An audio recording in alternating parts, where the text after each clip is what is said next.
অবশ্যই জি। ভারতীয় পদ্ধতি পট করে দিচ্ছি আলতো ভাবে। আমি কিন্তু রানারটিকে ডিস্টার্ব না করে, যাতে কোনো রকম শুধু প্লেস হয়ে থাকে, টিউবারটি যাতে ভেসে না ওঠে, এমন করে কিন্তু হালকা করে প্লেস করে দিলাম। সেই ক্ষেত্রে পদ্ম টিউবার পচার চান্সেস খুব কম থাকে। বাকি যা করার ও নিজে ও নিজেই করে নিজেই করে নেবে। নেবে। আপনারা এটা শুধু মিক্সচার করবেন, পানি যাতে গন্ধ না হয়ে যায়, অর্থাৎ পানি যাতে পচে না যায়।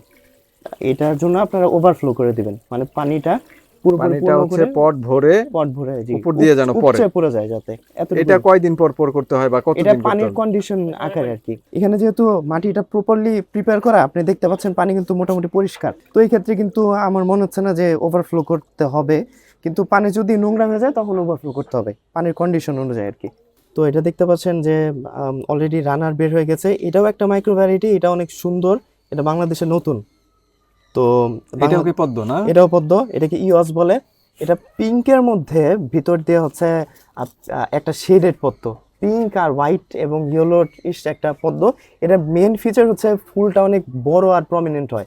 মাইক্রো পদ্ম হলেও ফুলটার সাইজ এরকম হবে এবং ফুলটা অনেক প্রমিনেন্ট হবে।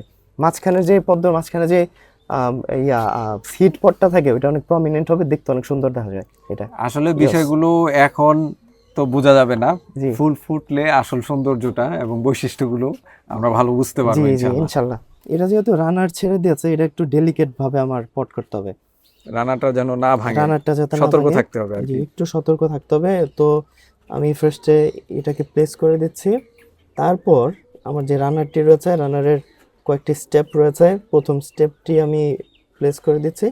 তারপর যে আগার স্টেপটি রয়েছে, এটা হচ্ছে আসল জিনিস, আগার থেকে গ্রো করবে। তো এটাকে কিন্তু আমি উপরের দিকে রাখছি একটু, দেখতে পাচ্ছেন।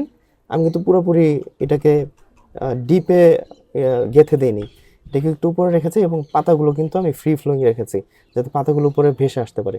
এই যে দেখতে পাচ্ছেন, এটা হচ্ছে পাতা অলরেডি বের হয়ে গেছে, আর এটা হচ্ছে যে টিপটি রয়েছে অর্থাৎ আগাটি রয়েছে। নামগুলো মনে থাকবে না, যে কারণে হচ্ছে আইডির নামগুলো লিখে রাখা হচ্ছে পটের মধ্যে। জি জি ইয়স, ফার্স্ট অফ অল লিয়াংলির একটি হার্ড রানার। তো এখান থেকে কিন্তু অনেক রুট অলরেডি বের হয়ে গেছে। তো এটা কিন্তু আমি এখন প্লেস করে দিচ্ছি মাটিতে। তাহলে এখন আমরা যেটা পটিং করলাম এটার নাম হচ্ছে লিয়াংলি। লিয়াংলি, লিয়াংলি হচ্ছে মানে অনেক ছোট ছোট ফুল দেয় আর কি। প্রপার একেবারে মাইক্রো বলতে যেটাকে বোঝায়, এটা হচ্ছে লিয়াংলি। গাছটাও তো অনেক ছোট, গাছটা পাতাগুলো ছোট পাঁচটাও একদম। ছোট হয় আর কি। কাঞ্চন ইন্ডিয়ান একটি হাইব্রিড, এটাও একটি মাইক্রো ভ্যারাইটি। তো এটি হচ্ছে আমি এখন রোপণ করে দিচ্ছি। এটি হলুদ হয়, যেটা স্পেশালিটি। ভ্যারাইটি যেটাই হোক, আপনার প্রসেস কিন্তু সেম। হালকা করে আগার দিকে অল্প অল্প মাটি দিচ্ছি, যাতে আগাটা এক্সপোজ থাকে। আর এই পাতার দিকটা উপর করে দিচ্ছি। এখন পানি দিয়ে দিব।